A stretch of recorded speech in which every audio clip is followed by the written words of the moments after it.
Welcome, everybody. It's so nice to see you all. My name is Lee Henderson. I'm the new chair of the writing department, and I'm just delighted to be with you all here tonight for this wonderful night of poetry. Before we begin, I want to acknowledge with respect the Lekwungen, Songhees, Quisepsum, Esquimalt peoples on whose territory the university stands, and the Lekwungen and Wasonic peoples whose historical relationships with the land continues to this day. I'm very grateful to be with you today as a guest on these lands for our second Orion lecture of the academic year. The Orion Fund in Fine Arts supports the Orion Lecture Series, which brings distinguished writers, artists, and educators to campus for unique lectures and events like this. Its purpose is to make the work of writers, like tonight's author, accessible to students, faculty, staff, and the public. Our kind of host for this evening, who's going to engage our author tonight in a conversation and help develop the question and answer period for us, is Gregory Scofield. Gregory Scofield is a Métis poet, beadwork artist, dramatist, and nonfiction writer. He's a graduate of the Gabriel Dumont Institute of Native Human Justice program, and he has published 9 celebrated books of poetry and 1 memoir, Thunder Through My Veins, and is at work on a second. His poetry is widely anthologized and has been the focus of several public art installations. He has received several awards, most recently the Latner's Writers' Trust Poetry Prize and the Order of Gabriel Dumont Silver Medal. Scofield is also a skilled beadworker, and he creates in the medium of traditional Métis arts. His maternal ancestry can be traced back to the fur trade and to the Métis community in Kinnesota, Manitoba, which was established in 1828 by the Hudson's Bay Company. In Scofield's first book of poetry, The Gathering, Stones for the Medicine Wheel, published by Polestar Press in 1993, he traces the biographical journey towards spiritual renewal and acceptance. This book won the Dorothy Livesey Poetry Prize. In Native Canadiana, Songs for the Urban Res, published also by Polestar Books in 1996, he won the Canadian Authors Association Most Promising Young Writer Award. He then published Love Medicine and One Song with Polestar in 1997, and I Knew Two Métis Women in 1999, also with Polestar, in which Gregory pays tribute to his mother Dorothy Scofield and his aunt Georgina Houle Young. Scofield's book, Thunder Through My Veins, Memories of a Métis Childhood, was published with Harper Flamingo in 1999 and relates his journey to rediscovering his ancestry and identity. In 2016, he received the Latner Writers' Trust Poetry Prize, a $25,000 award for poet in mid-career in recognition of an outstanding body of work produced. Scofield was the assistant professor in English at Laurentian University, where he taught creative writing, and he became increasingly involved in publicizing and raising awareness around Canada's missing and murdered Indigenous women, and a subject that he depicted in many of his poems in his collection, Witness I Am, published in 2016 with Nightwood. Gregory Scofield is now a professor in the writing department here at UVic, where he specializes in poetry and Indigenous ways of knowing, creative nonfiction, and memoir. And I'm delighted to be introducing Gregory tonight. Our distinguished guest is Karen Solie. Karen Solie is a poet born in Moose Jaw who grew up in the southwest of Saskatchewan and is a UVic alumna. She is the author of 6 collections of poetry since 2001, starting with Short Haul Engine with Brick Books, a book that I have to say blew my mind when it first came out. I was such a huge fan of this book and have been a fan of Karen ever since. She published another book, Modern and Normal with Brick. Then she published Pigeon with House of Anansi Press.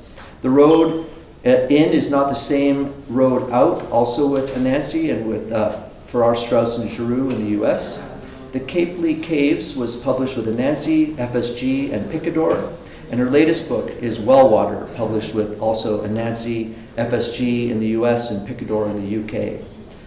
A volume of selected poems, The Living Option, was published in the UK by Bloodaxe Books. Pigeon was awarded the Pat Lowther Award, the Trillium Poetry Prize, and the Griffin Prize. The Caiplie Caves was shortlisted for the T.S. Eliot Prize and the Derek Walcott Prize. Her new book of poetry, Wellwater, is shortlisted for this year's Forward Prize for Best Collection, also the T.S. Eliot Prize, possibly the largest international poetry prize in the world. And just announced today, this morning, we found out that Wellwater is up for the Governor General's Award in poetry here in Canada.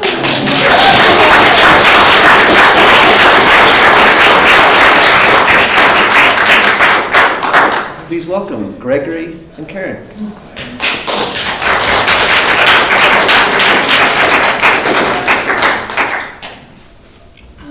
Wow, thank you for that amazing introduction.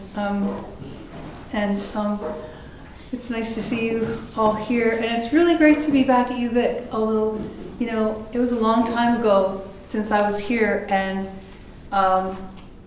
I recognize almost nothing.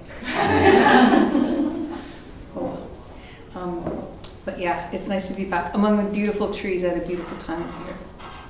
So I'm going to read some poems from Wellwater, and yeah, it was a book that after the Caiplie Caves, which was set in Scotland, I started thinking about going back to where I was from in the poems, but it was a bit nerve-wracking because I have periodically wondered at why I keep going back to that place and being nervous about why I keep returning. Kathleen Jamie recently published a brief essay in which she says that as poets we need to be, and as artists I suppose we need to be conscious of when we are kind of returning with a difference or are just sort of mining out an empty seam. And you know, it's like, how do you know which one? But one of the things about this book that I was thinking about how, you know, we often see in retrospect the seeds of what is now bearing fruit. And I feel like a lot of the poems kind of think about or recognize what was experienced then that has kind of evolved into something we didn't necessarily expect but often should have expected. So I'll start with a poem called Wellwater, and I have come to realize how much a Blondie reference dates me. Wellwater. I didn't know what I had. Drove the water truck underage to the well in a swimsuit, anointed with baby oil, to encourage a uniform exposure, a mild burn atop the tank as it filled in that burgeoning era of means to an end. It was a chore to attend this site of worship, from which song was drawn to feed the souls of planted trees not native to that place, as we were not native to that place. Our glyphosate on the wind, our malathion, dust of gravel roads that bore vehicles of gas well company agents, fracking derricks across the county, appearing before, as we said, we knew it. Blondie tore a strip off the wheat field. The tank cooled as the level rose, and I descended to start the engine so the radio wouldn't drain the battery. A mistake I'd made and lived to regret, which is the only way I ever learn anything. It took 75 minutes. The things you remember. My last act before closing the tap, to take the hose by the neck and drink, taste the cathedral's rock and temperature, the water hard and the table high. The water then, you could still drink it.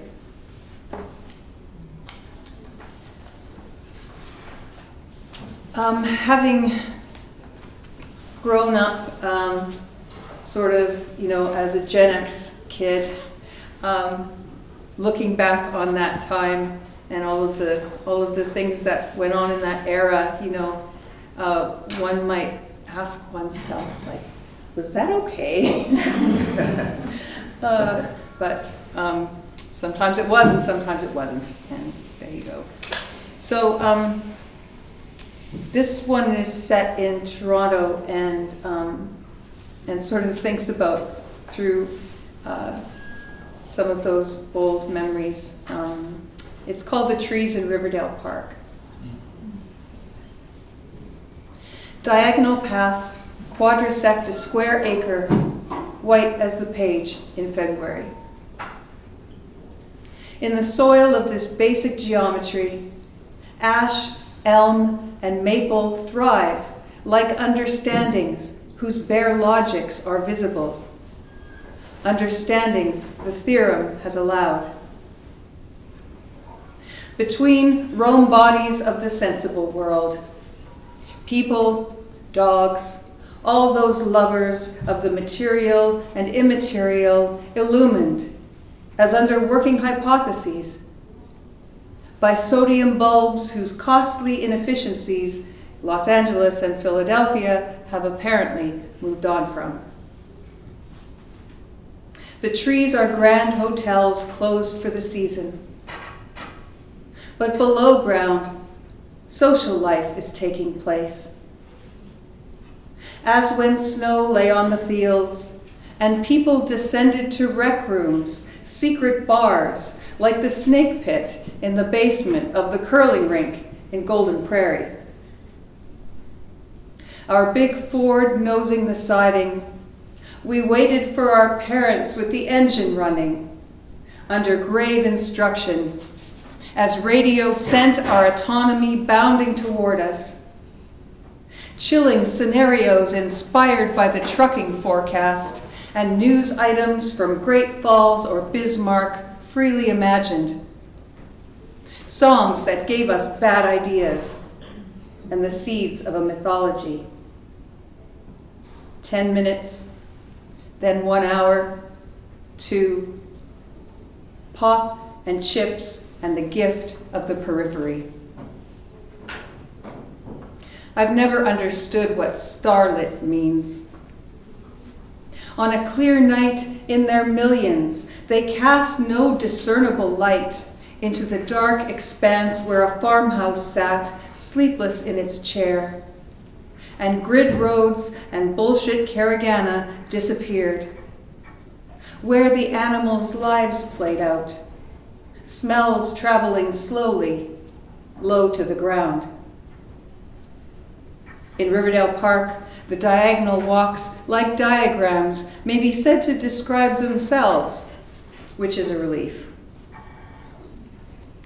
Now snow is blowing through the theorem that the understandings broadly accommodate and sensible bodies adjust their collars to. Bare spots left by departed cars demonstrating how the outlines of loss might gradually alter as experience is filled in by its representation, even if not made peace with.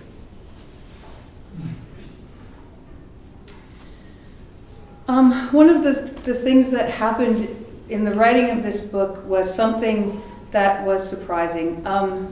I've never really been a person who I feel has been particularly sensitive to visitations, to the I don't know, the kind of not paranormal necessarily, but to visitations from possibly another plane. However, when I was in Berkeley, sitting around thinking about writing something, and a relative who I hadn't thought of for years, who passed away many years ago, suddenly just was there. I started thinking about her. So a few poems came out of that experience, and they sort of wind their way through the book. And one of them is called Caribou. Why, After so many years, is she with me now? We who were not close in life walk among the caribou lichen, whose coral-like low forms, white against the mosses and wild blueberry in its red phase, seem to give off light. She has escaped through the window of the body's house of harm into the freedom of a truth that will never be recognized. And indeed, they do give off light. Fungi and algae in a collaboration that obscures the individual collaborators who've taken it entirely off spectrum, reflecting every wavelength and phosphorescing under the UV intensely where appearing most delicate. As though, as has been written, the best metaphor for stillness is constant motion. Out of weakness are made strong, I guess. A cold, hardy, slow-growing, clean air species. The fog makes surprising what it does not conceal, and what is concealed reminds us that an excess of surprise should be avoided if one can help it. Listen to the sea, she says, surprising again and again the rock of the shore.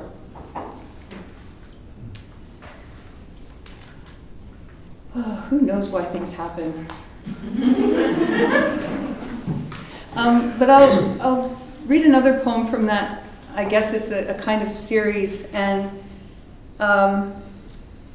there are stories that one hears growing up and hears repeatedly growing up that continue to confuse in terms of what they mean. When, you hear this same story over and over, and it's like, but what does it mean? And you never get that information, just the story. So this came out of one of those stories, and it's called Horseshoe. Seriously, in all that time, I asked, did your faith never waver? How unprepared you are for these moments, she said, even as it might seem your whole life has been preparing you. And though inclined to reticence while alive, preferring that events speak for themselves, she told me a story. We were gathered, she said, at a long table beside the lilac trees, the family, and my brother out of hospital. After supper had finished, he recalled how his former music teacher, a brilliant pianist but a cruel man, had died, if you can believe it, when a horseshoe nailed above his door fell on his head as he crossed the threshold. Despite my brother's talent, she said, his teacher told him repeatedly that a person of his emotional delicacy would never go anywhere. And, in fact, he didn't. The horseshoe had once belonged to what many local people considered the municipality's luckiest horse, who was rescued after falling through river ice and had escaped, miraculously, unharmed, when lightning struck a tree it was tied to. When later its cries warned the farmer the barn where it was stabled had caught fire, he swore the horse need never work again. I myself recall this horse, she said, a sturdy little strawberry roan renowned also for its gentleness. It lived to a very old age and died in the meadow it was born in. My brother's teacher was given its shoe before traveling to the city for a piano competition, which he won. The reason, we presumed, why he never again competed. But I know all this, I said. I heard it. I was there. A red and white checked oilcloth was attached with clothespins to the table. I wore a new sundress I hated and complained of. Afterward, Uncle laughed and said that none of it was true. "But you weren't there," she said to me in my dream. "Not if I don't remember you."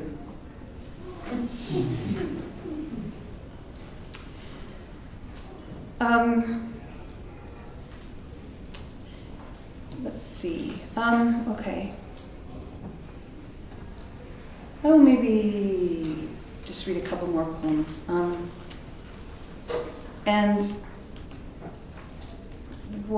There's a few poems in the book, a handful of poems, I guess, in the book that are,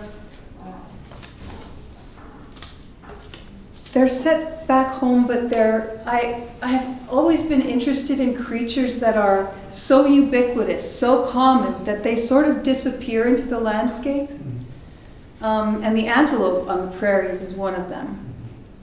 They're very strange creatures. They are intensely curious, but they're also really grouchy. And if you make them curious enough to approach you, they will approach you. But then they'll be really angry that you've wasted their time in. So anyway, this is called Antelope. They appear out of nowhere, as if they know where all the doors are, between our dimension and where they are called by their true name, where they are not the last survivors of their evolutionary niche. Understanding does not diminish their curiosity. And even the great plain, aligned to the grid of monoculture, is not monotony, which is painful to them, but a regularity that gives value to change. And what the fuck is that walking on the road? How annoying to be drawn into another pointless encounter with me. They huff, brandish their hardware and run, entering a sublimity of motion that is like the sublimity of night. As a Gothic spirit loves accumulation, magic, a big block V8 in a Dodge Polara, they feel inside themselves an extra gear that will lift them from the earth, from the prairie's hall of mirrors, those fences' white-tail leap that they must scrabble under, tearing their cloaks on the barbs. Only their old-timey machinery can digest the rough Forbes. The jackrabbit finds peace in her evening hollow. Deer fold themselves in elegant anxiety upon their grass couches. But the pronghorn's eye has been widened in some backroom occult transaction, and he haunts the open country. A candle in the 5-mile corridor of his tenfold vision, sleeping minutes at a time under the shaking rings of Saturn. Whew.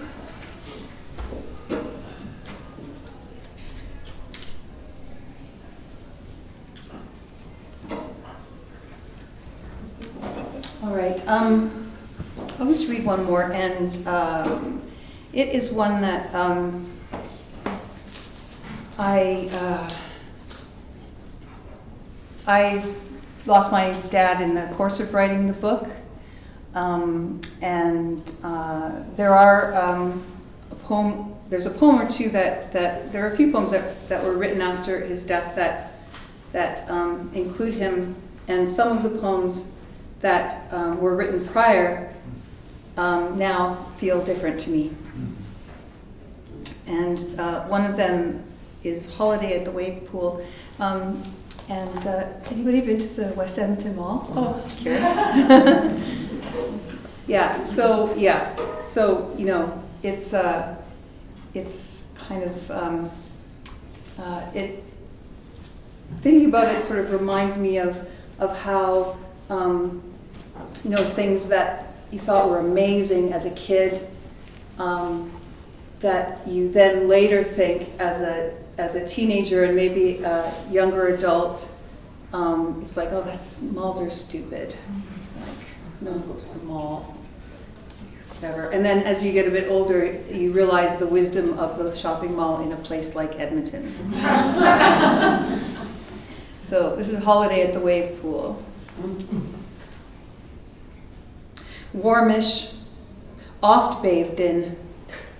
Pride of the second most visited and largest mall by gross leasable area on the northern subcontinent. Was it not in a childhood when travel meant Edmonton, astonishing, a wonder of the world?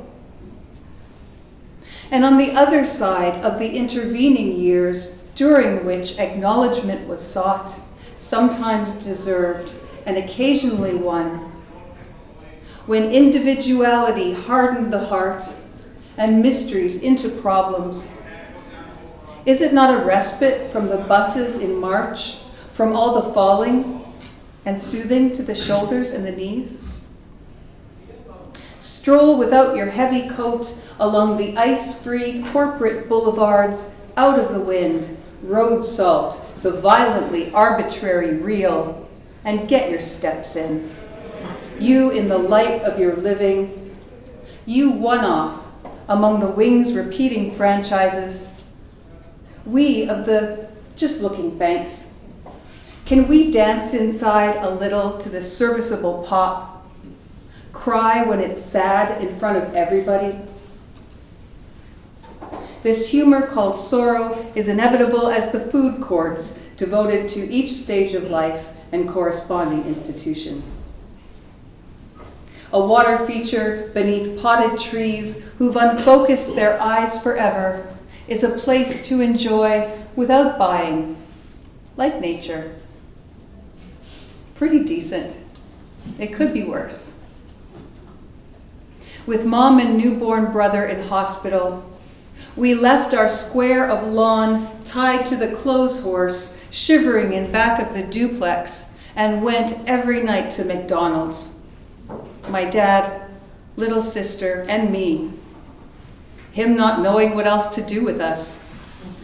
And my God, it was glorious.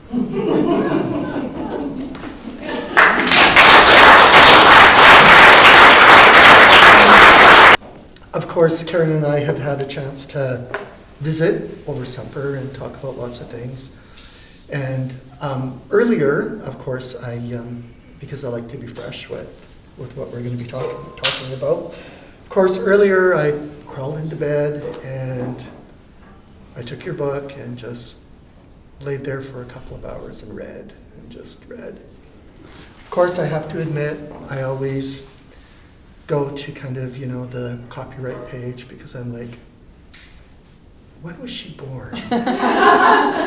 When was Karen born? And I'm like, oh my God, we were born the same year, which means that maybe we're kind of close to the same age.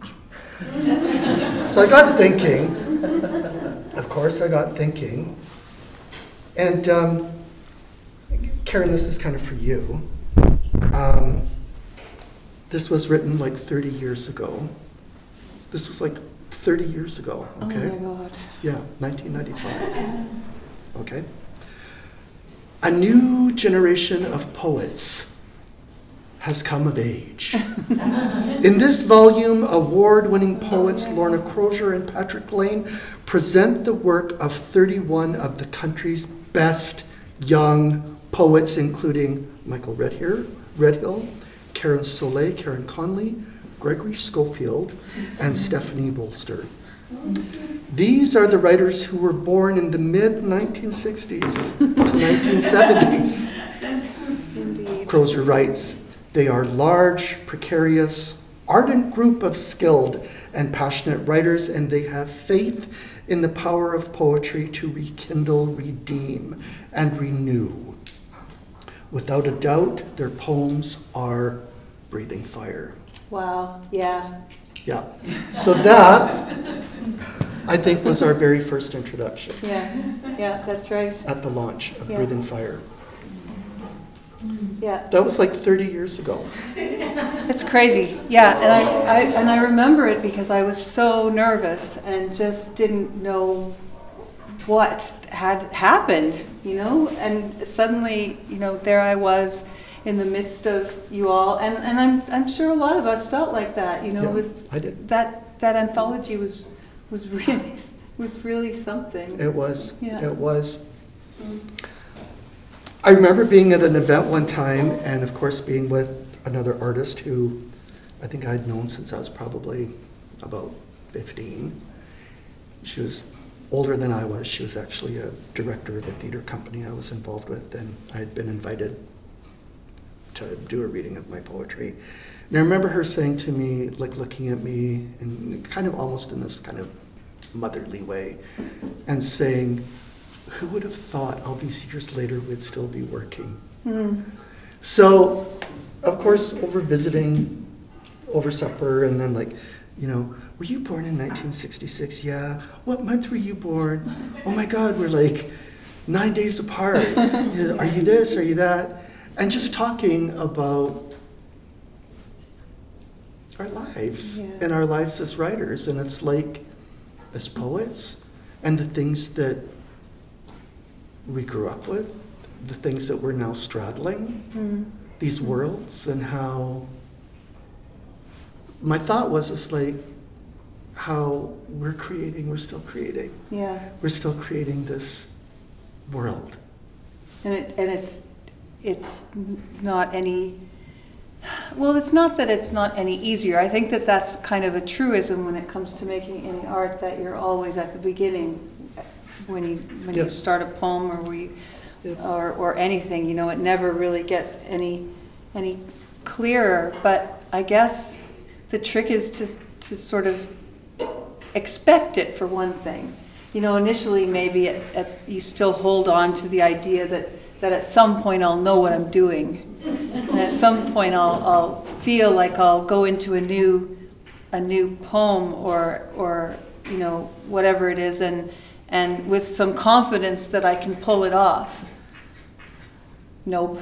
It doesn't really happen. But you learn to expect that feeling and to sort of think about it as this is easier said than done. To think about it as a kind of as a good thing, like that if you do go into something with the idea that, okay, well, I know exactly what I'm going to say, I know how to get from here to here, it's probably not going to be very good. Right. So to at least feel, if not comfortable in that insecurity and uncertainty and all of that, at least know that to some degree that's where the energy comes from. Pure fear. That's where the energy comes from. Pure fear. Well, and maybe that fear is like, maybe we have to have that fear. Yeah. Maybe that's the fear that pulls us forward. Maybe that's the fear that pulls us through. What, to help us find what we need to say. Well, there has to be some problem in a way, right? There has to be something that is not finished, that's not resolved, and that's a good thing. If everything was finished and resolved, then what's left? Right. Yeah.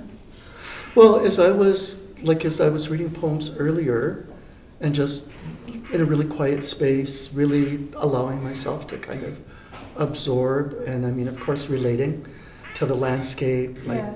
I know those antelope. I've seen them out there on the prairie. I know exactly how they are. Yeah. The family farm.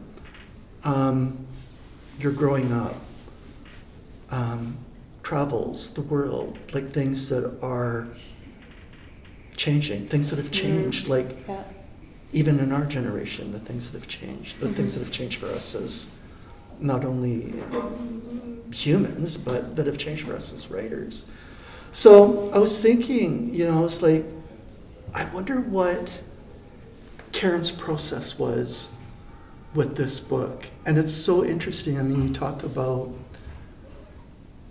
it's like you talk about as you're going through that process of writing and assembling, and then these huge major changes that happen in our lives while we're doing that. So for example, it's like your dad. Mm-hmm.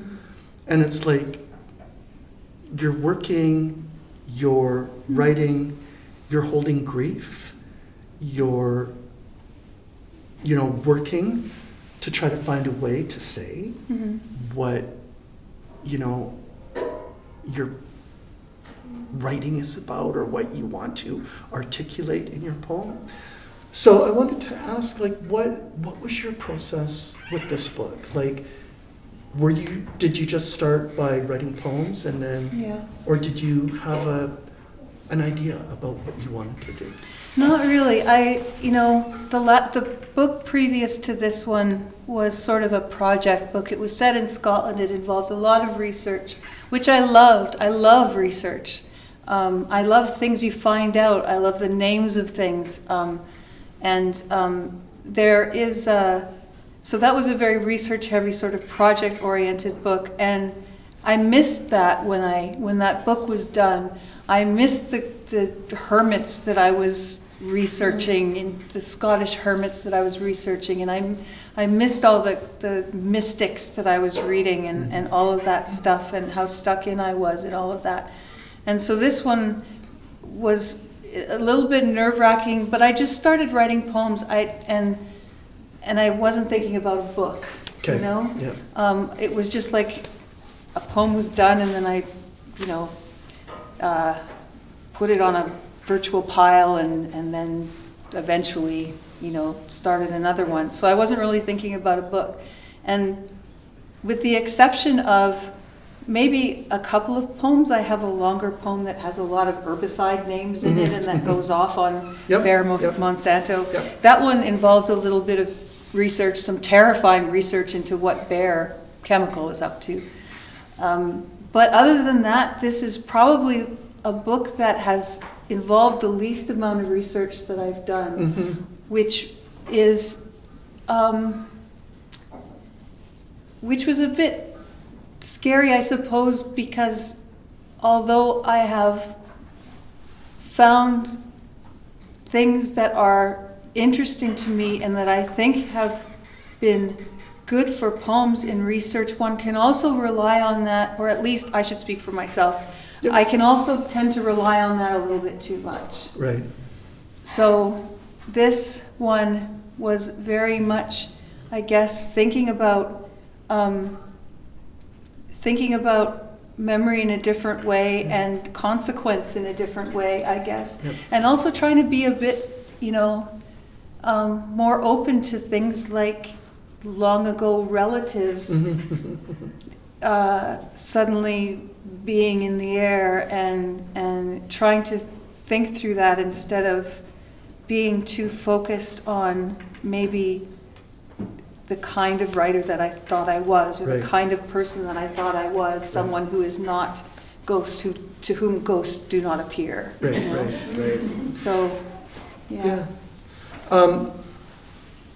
So working, and of course I'm interested in this too, it's like, so working with memory, it's like you write about home, like you write about the farm, you write about home. Where does home fit in your work? Like where does home fit for you? Well, Is it it's- always present? Is it? Yeah, it is. It's complicated because in terms of actually living anywhere, I don't. So where home is as a, it will always be to a large degree, back home in Saskatchewan, and in a large part because my family is still farming there. So I go there quite often. I tell people, I go out there to help out. My brother just laughs at that.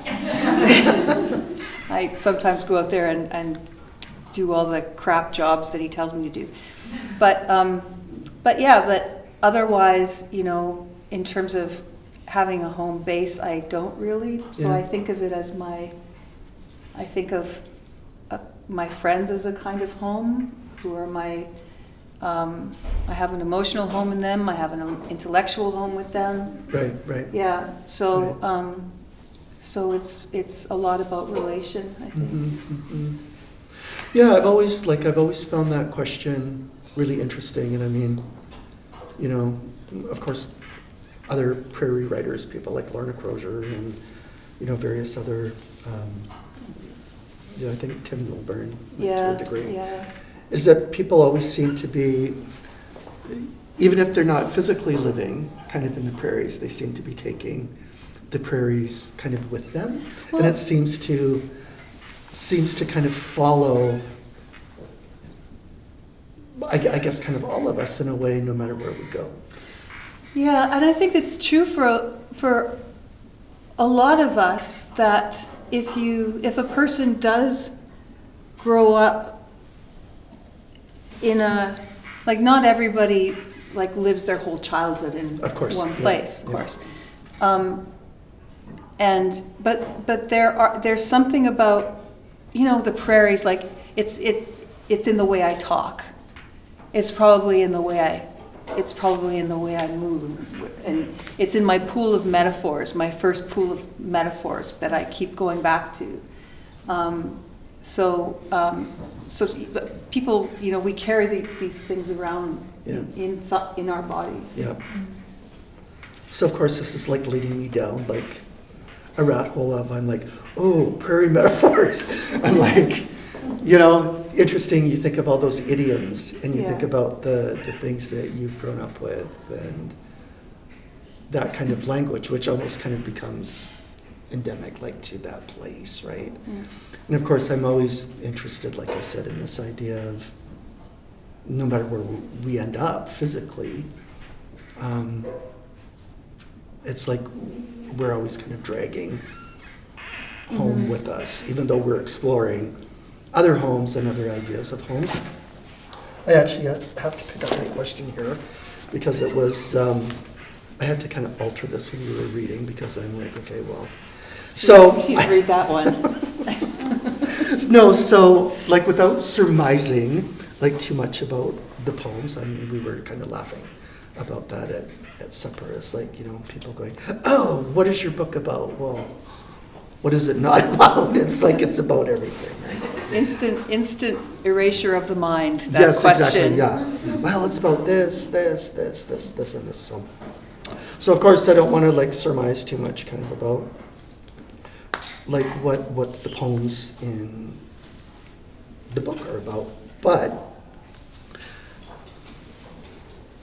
when I was reading earlier, it was like there's almost this thread, like there's almost like this visceral sense of our current world, like insofar as like climate change, corporate control, like food production, and like even the future, like of the family farm, like there is this kind of thread, this kind of narrative that works kind of throughout the poems, and it's this, I had originally written the word, you know, this apocalyptic sense, and I was like, no, it's not apocalyptic, it's like, you know, this kind of visceral sense, but it's like you are making, like as the poet, as the witness, it's like you are making these very astute observations in terms of things that are changing, like not only in our planet, but things that like are changing for us as individuals, things that are changing, like for even that kind of microcosm of the farm. And of course, I mean, we were talking about this poem, but there's one poem in the collection called Parables of the Rat, and we were talking about that. And I had to read the poem about 2 or 3 different times because in the poem, and it's this beautifully, beautifully crafted poem, so get Karen's book. There is this sense of the poet and the rat, there's this sense of coexistence and resignation. This kind of sense of honoring, yet this sense of this can only go so far in terms of habitation, right? Yeah. So I wanted, like, I wanted to ask you about this idea of kind of living parables, like what your thought is about that. There's a lot. You had mentioned sort of a thread running through the book, and there is the climate change stuff, and there's the farm stuff, and there's the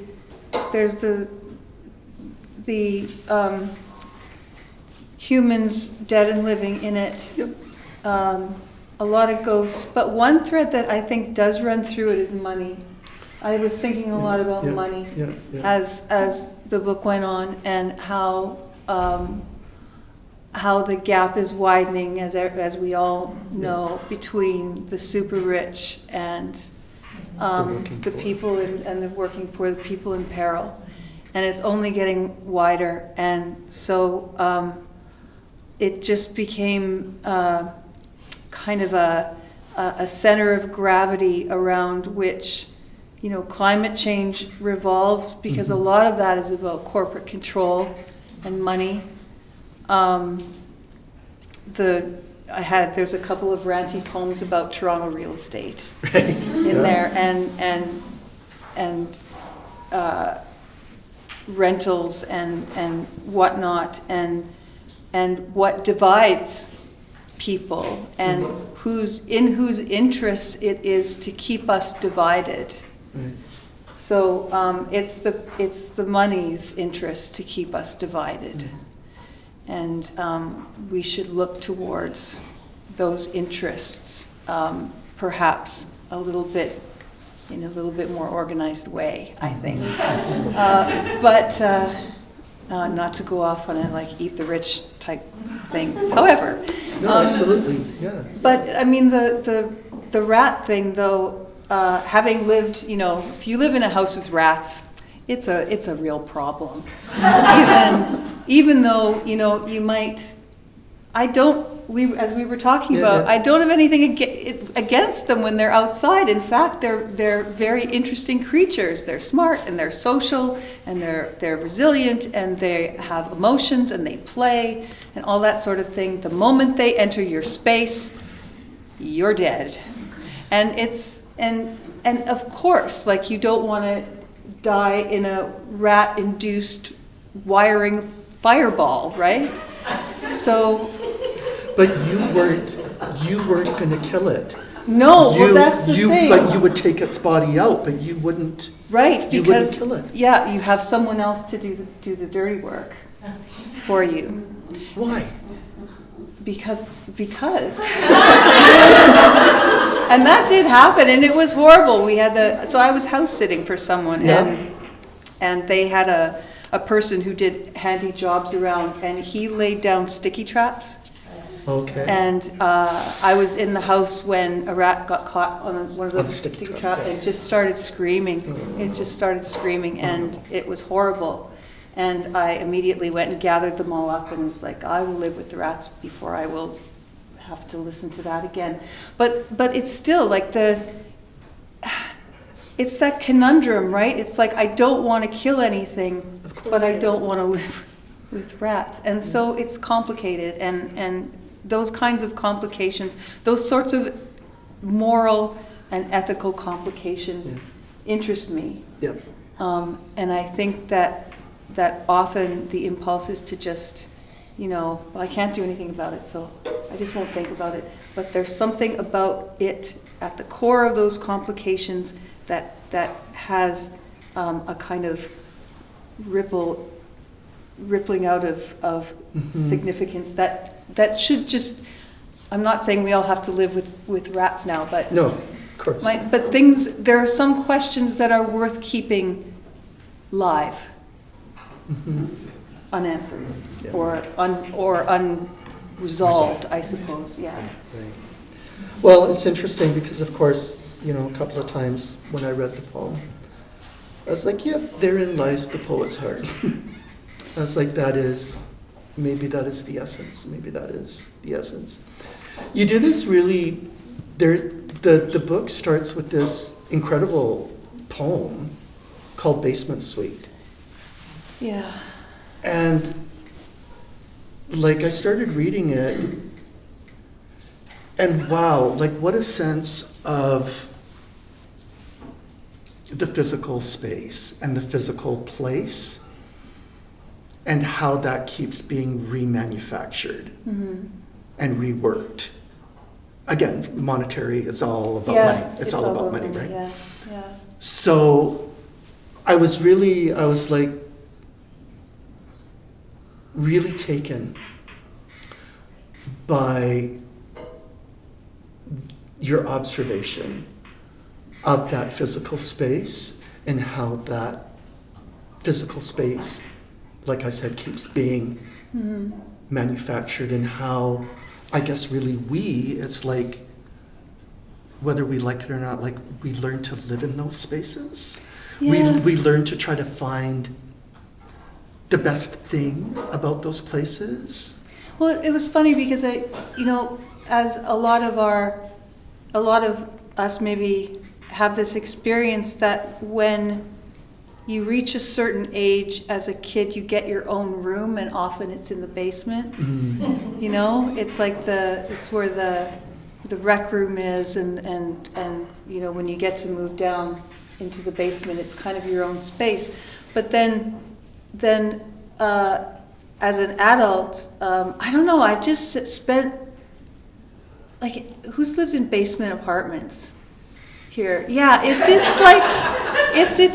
its own thing, right? And sometimes it depends on your landlord. And I have in my sort of peripatetic life, I've occupied a lot of Airbnb basement suites, and it's not always, but more often, you look at how it's kitted out, like the kitchen stuff, and it's obviously old crap from upstairs.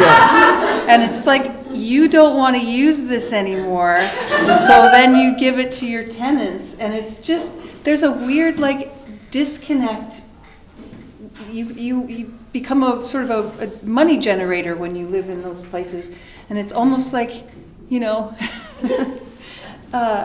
Am I not somehow less than human? Anyway, but yeah, it's just a weird disconnect. But it's also sometimes very interesting because you can learn a lot about people by what they put down in those basement suites. Yeah. Sometimes it's, I don't know, all kinds of weird stuff turns up down there, and so it can be like obviously some strange decor items that they may have got for their wedding or something end up down there, and it's like, yeah. I like the old frying pans of where it's like... But it's like when the Teflon No, is... I know. I'm like, I'm frying eggs on this shitty frying pan with this shitty spatula. Yeah. And I'm spending $3,000 Exactly, a month yeah. Yeah. So that's... but it's just it's another sort of economic indicator of who lives below and who lives up above, and so like this socioeconomic strata is like made physical. Yeah.